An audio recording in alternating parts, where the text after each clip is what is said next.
భార్య ఇంటి పట్టు నుండి వేళకింత వండి పెడితే చాలు అనుకునే భర్తలున్నారు. భార్య తనకు మించి సంపాదించినా సక్సెస్ అయినా తనకు విలువ లేకుండా పోతుందని ఇన్సెక్యూర్ ఫీల్ అయ్యే భర్తలుంటారు. కొంతమంది మాత్రం భార్య విజయానికి గొప్ప సపోర్టుగా ఉంటారు. వాళ్లల్లో నువ్వు మొదటి స్థానంలో ఉంటావు. ఒక రకంగా ఇది నా స్వార్థం పెదనానా. నేను సాధించలేంది నా భార్య ద్వారా సాధించాలనుకుంటున్నాను. అందుకే ఇంత తాపత్రయం. నా భార్య సాధించాలి అని హక్కుగా అంటున్నావు కదా. నీ భార్య భవిష్యత్తు బావుండాలని తన కెరీర్ గురించి ఆలోచించే నువ్వు తన సంతోషం గురించి ఎందుకు ఆలోచించడం లేదు? ఏమంటున్నారు పెదనానా? ఇప్పుడు తను సంతోషంగానే ఉంది కదా. ఆడపిల్లకి నిజమైన సంతోషం ఎక్కడుంటుందో తెలుసా? భర్త పంచే ప్రేమలో. ప్రపంచం అంతా తీసుకొచ్చి తన కాళ్ల దగ్గర పెట్టినా సరే ఆ ప్రేమ ముందు సరిపోదు. గంగకి నీ ప్రేమ కావాలి. నీతో సంతోషమైన జీవితం కావాలి. అందుకే ఎంతసేపు గురువులా తనని గెలిపించాలనే కాకుండా భర్తలా తనకి ప్రేమని పంచు. నీ ప్రేమే తనకి గొప్ప బలం. పెదనాన్న, నేను గంగమెళ్ళలో తాళి కట్టింది తనని గొప్ప బాక్సింగ్ ఛాంపియన్ని చేయాలనే తప్ప నా భార్యగా ఉండిపోవాలని కాదు. నేను తనని బాధ్యతగా ఫీల్ అవుతున్నానే తప్ప భార్యగా కాదు. అలాంటప్పుడు భర్తగా నా ప్రేమని ఎలా పంచగలుగుతాను?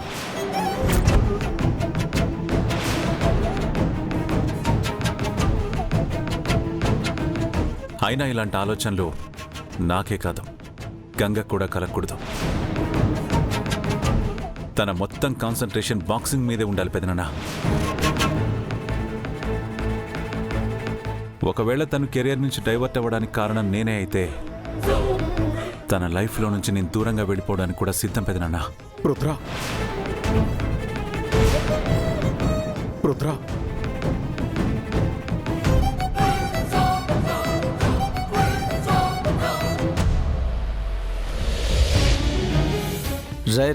రై ఆ గంగకి డబ్బా చూపించి ఫైనల్ మ్యాచ్ నుంచి తప్పుకునేలా చేయండి రా అంటే దెబ్బలు తినేసి వస్తారా? మమ్మల్ని ఏం చేయమంటారు సార్? ఫస్ట్ ఎంత డబ్బు కావాలన్నా ఇస్తామని చెప్పాం. అసలు ఆ అమ్మాయి డబ్బు కాసిపడే రకం కాదు సార్. ఎలాగోలా బెదిరించైనా ఒప్పిద్దాం అనుకున్నాం, కానీ తనే మమ్మల్ని చితకబాది పంపించింది. అయినా సరే ప్రయత్నించాం సార్. తీరా గంగని పొడి చేస్తే ఓ పని అయిపోతుందనే టయానికి హీరో ఎంట్రీ ఇచ్చాడు. హీరోనా? ఆ అమ్మాయి భర్త సార్, రుద్ర. చాలా క్యాజువల్గా ఏదో కూరగాయలు కొనడానికి వచ్చినట్టు వచ్చి మా మక్కిలు ఎరక్కొట్టాడు సార్. అతని చేతుల్లో చావకుండా తప్పించుకొని వచ్చాం. అదే మా లక్కు సార్. రై తున్నపోతులా ఉన్నారు, ఒక్కని కొట్టలేకపోయారా? అతను ఒక్కడే సార్, కానీ అతని బలం 100 మందితో సమానం. ఒక్క పంచికే మాకు చుక్కలు కనపడ్డాయి. Damn it! గంగా, రుద్ర, విశ్వనాథ్ ముగ్గురికి ముగ్గురు మొండి ఘటాలు. వీళ్ళని దెబ్బతీయాలంటే వేరే మార్గం ఆలోచించాలి.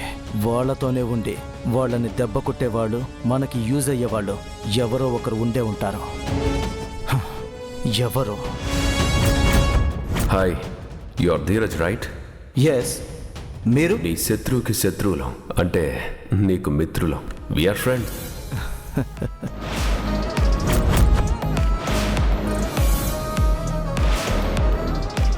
ఎస్.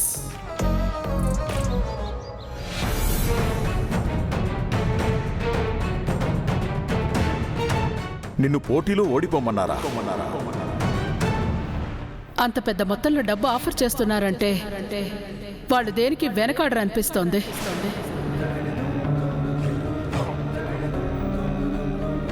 ఏంటి బ్రో, చాలా దీర్ఘంగా ఆలోచిస్తున్నావు? నథింగ్. గంగ బాక్సింగ్ కాంపిటీషన్ నుంచి తప్పుకుంటే ఇంకెవరికి ప్లస్ అవుతుందా అని ఆలోచిస్తున్నాను. నేను కూడా ఆ విషయమే నీతో డిస్కస్ చేయాలని వచ్చాను. తనకంత పెద్ద మొత్తంలో డబ్బు ఆశ చూపించారంటే వాళ్ళెవరికో గంగా బాక్సింగ్లో ఓడిపోవడం చాలా ముఖ్యమై ఉంటుంది. ఖచ్చితంగా దీని వెనకేదో బెట్టింగ్ గ్యాంగే ఉండుంటుంది. వాళ్ళెవరో తెలుసుకోవాలి. ఎందుకు బ్రో? ఎందుకేంటిష్కా, మనకు కావాల్సింది కూడా గంగ ఓడిపోవటమే కదా. సో మన ఇంటెన్షన్ వాళ్ళ ఇంటెన్షన్ ఒక్కటే అయినప్పుడు మనం వాళ్ళతో చేతులు కలిపితే మనకి ప్లస్ అవుతుంది కదా. Right bro. మనం కోరుకున్నట్టుగానే గంగా బాక్సింగ్లో ఓడిపోతుంది. మళ్ళీ వంటగదికే పరిమితం అవుతుంది. ఇదంతా జరగడంలో మన హ్యాండ్ ఉందనే విషయం బయటికి రాదు. That's the point. అయితే లేట్ ఎందుకు బ్రో? నీ ఇన్ఫార్మర్స్ని కాంటాక్ట్ చేసి గంగని అటాక్ చేసిందెవరో, వాళ్ళవి అనుకున్నదెవరో అన్ని వివరాలు తెలుసుకోమని చెప్పు. షూర్.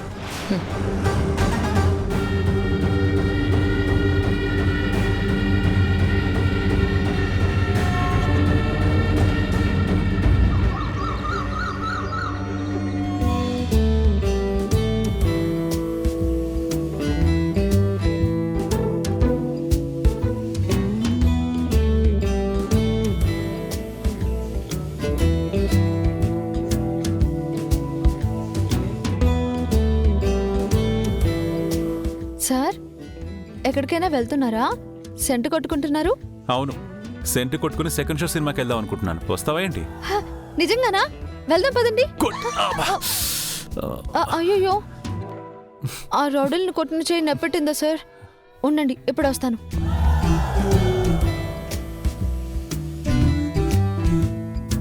అబ్బబ్బా, అవన్నీ వద్దని చెప్పాను కదా. ఇక్కడ రండి, రండి కూర్చోండి. ఏంటది? అదే వేడి నీళ్ళతో కాపడం పెడితే ఒళ్ళు నొప్పులు తగ్గుతాయి. షర్ట్ తీయండి. ఏం చేస్తున్నావు? ఏం ఆలోచించకండి, తీయండి. నేను తీస్తాను.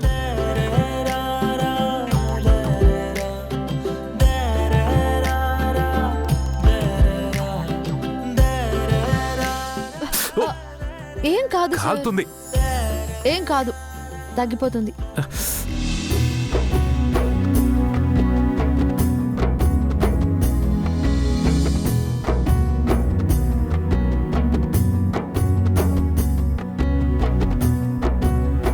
ఇప్పుడు మీకు ఓకేనా సార్?